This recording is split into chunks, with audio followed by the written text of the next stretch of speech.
आज की हमारी मोटिवेशनल स्टोरी का नाम है स्वप्न कक्ष। एक शहर में एक परिश्रमी, ईमानदार और सदाचारी लड़का रहता था। माता पिता, भाई बहन, मित्र, रिश्तेदार सब उससे बहुत प्यार करते थे। सबकी सहायता को तत्पर रहने के कारण पड़ोसी से लेकर के सहकर्मी तक उसका सम्मान करते थे। सब कुछ अच्छा था, किंतु जीवन में वह जिस सफलता को प्राप्त करने का सपना देखा करता था वह उससे कोसों दूर थी। वह दिन रात जी जान लगाकर मेहनत करता, किंतु असफलता ही उसके हाथ लगती। उसका पूरा जीवन ऐसे ही निकल गया और अंत में जीवन चक्र से निकलकर वह काल चक्र में समा गया। चूंकि उसने जीवन में सुकर्म किए थे, इसलिए उसे स्वर्ग की प्राप्ति हुई। देवदूत उसे लेकर स्वर्ग पहुंचे। स्वर्गलोक का अलौकिक सौंदर्य देख वह मंत्रमुग्ध हो गया और देवदूत से बोला, ये कौन सा स्थान है? ये स्वर्गलोक है। तुम्हारे अच्छे कर्म के कारण तुम्हें स्वर्ग में स्थान प्राप्त हुआ है। अब से तुम यहीं रहोगे। देवदूत ने उत्तर दिया। यह सुनकर लड़का खुश हो गया। देवदूत ने उसे वह घर दिखाया जहाँ उसके रहने की व्यवस्था की गई थी।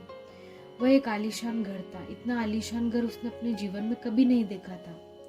देवदूत उसे घर के भीतर ले गया और एक एक करके सारे कक्ष दिखाने लगा। सभी कक्ष बहुत सुंदर थे।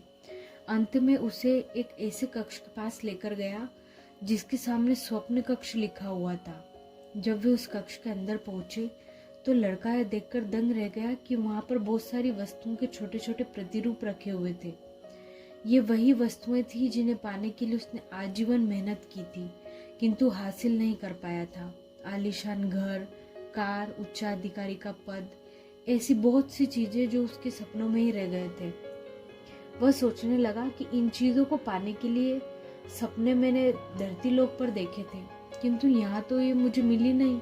तो यहाँ इनके छोटे प्रतिरूप इस तरह क्यों रखे हुए हैं?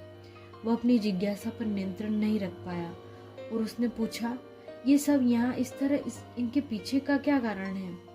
देवदूत ने उससे बताया, मनुष्य अपने जीवन में बहुत से सपने देखता है और उन्हें पूरा हो जाने की कामना करता है, किंतु कुछ ही सपनों के प्रति वह गंभीर होता है और उन्हें पूरा करने का प्रयास करता है। ईश्वर और ब्रह्मांड मनुष्य के हर सपने को पूरा करने की तैयारी करते हैं, लेकिन कई बार असफलता प्राप्ति से हताश होकर और कई बार दृढ़ निश्चय की कमी के कारण मनुष्य उस क्षण प्रयास करना छोड़ देता है जब उसके सपने पूरे होने ही वाले होते हैं। उसके वही अधूरे सपने यहाँ प्रतिरूप के रूप में रखे हुए हैं। तुम्हारे सपने भी यहाँ प्रतिरूप के रूप में रखे हुए हैं। तुमने अंत समय तक हार न मानी होती तो उसे तुम अपने जीवन में जरूर प्राप्त कर चुके होते। लड़के को अपने जीवन काल में की गई गलती समझ आ गई, किंतु मृत्यु पश्चात अब वह कुछ नहीं कर सकता था।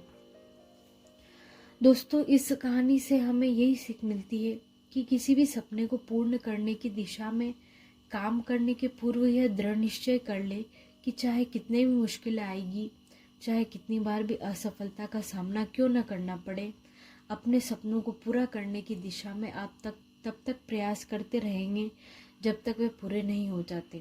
अन्यथा समय निकल जाने के बाद यह मलाल रह जाएगा कि काश मैं थोड़ा प्रयास और कर लेता तो अपने सपनों को अधूरा नहीं रख पाता। दृढ़ निश्चय और अथक प्रयास से उन्हें हकीकत में तब्दील करके ही दम लीजिए। इसी के साथ ये स्टोरी आपको कैसी लगी, लाइक और शेयर करना ना भूलें और सब्सक्राइब ज़रूर करें।